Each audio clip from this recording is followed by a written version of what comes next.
Zelensky, by the way, I see he's trying to back out of the rare earth deal.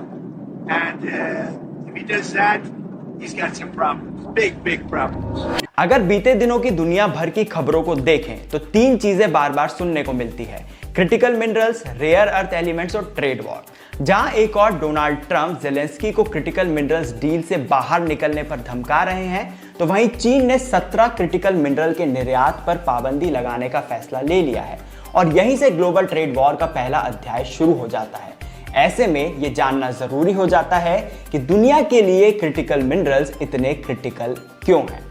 दरअसल critical minerals वे खनिज हैं जो हमारी दैनिक उपयोग की वस्तुओं में थोड़ी मात्रा में ही सही लेकिन बेहद जरूरी होते हैं। मिसाल के तौर पर आपके फोन की टच स्क्रीन बिना इंडियम के नहीं चल सकती, आपकी टीवी बिना गैलियम के और स्पीकर्स बिना नियोबियम के बेकार साबित हो जाएंगे। और लिथियम तो हमारी हर बैटरी ड्रिवन डिवाइस में मौजूद है ही। ये सभी क्रिटिकल मिनरल्स हैं और इनमें से कई एलिमेंट्स रेयर अर्थ एलिमेंट्स कहे जाते हैं जो कि क्रिटिकल मिनरल्स का ही एक सबसेट है। हमारी पीरियोडिक टेबल के 51 एलिमेंट्स क्रिटिकल मिनरल्स में आते हैं, जिनमें से 17 रेयर अर्थ एलिमेंट्स हैं। लगभग हर बड़े देश के पास उसके क्रिटिकल मिनरल्स की एक लिस्ट है। इंडिया भी अपनी 30 पॉइंट्स की क्रिटिकल मिनरल्स लिस्ट जारी कर चुका है। भारत के 30 में से 9 एलिमेंट्स ऐसे हैं जिनका इकोनॉमिक इंपॉर्टेंस बहुत ज्यादा है।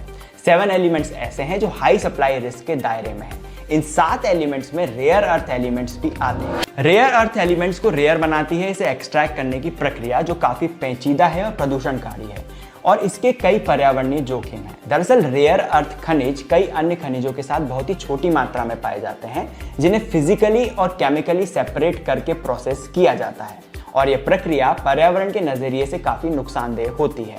अगर मध्य प्रदेश के सोहागपुर कोलफील्ड को केंद्र में रखा जाए तो यहाँ के कोयले और कोल ऐश के नमूनों में यट्रियम, नियोबियम के ट्रेसेस और छोटे छोटे हिस्से में यूरोपियम, टेर्बियम और सेरियम जैसे रेयर अर्थ एलिमेंट्स मिलते हैं।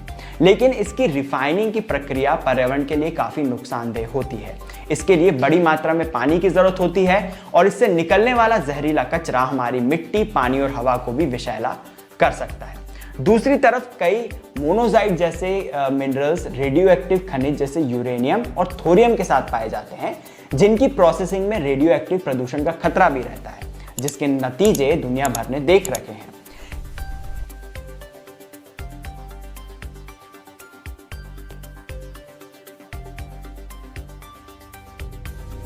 चीन को रेयर एलिमेंट्स की प्रोसेसिंग से होने वाले प्रदूषण की एक केस स्टडी के तौर पर देखा जा सकता है।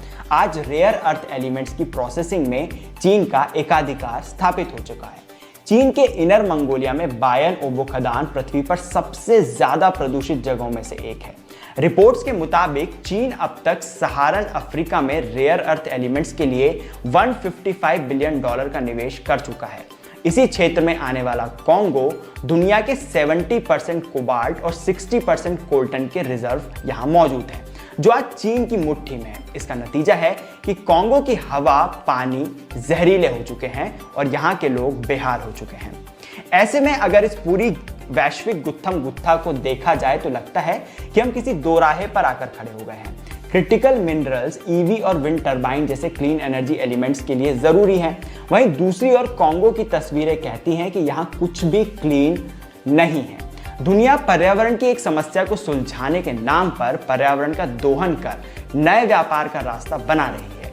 रेयर अर्थ एलिमेंट्स पर कब्जे के लिए दुनिया भर में मची होड़ इस बात की पुष्टि करती है। ग्राउंड रिपोर्ट पर पर्यावरण से जुड़ी खबरें जारी हैं।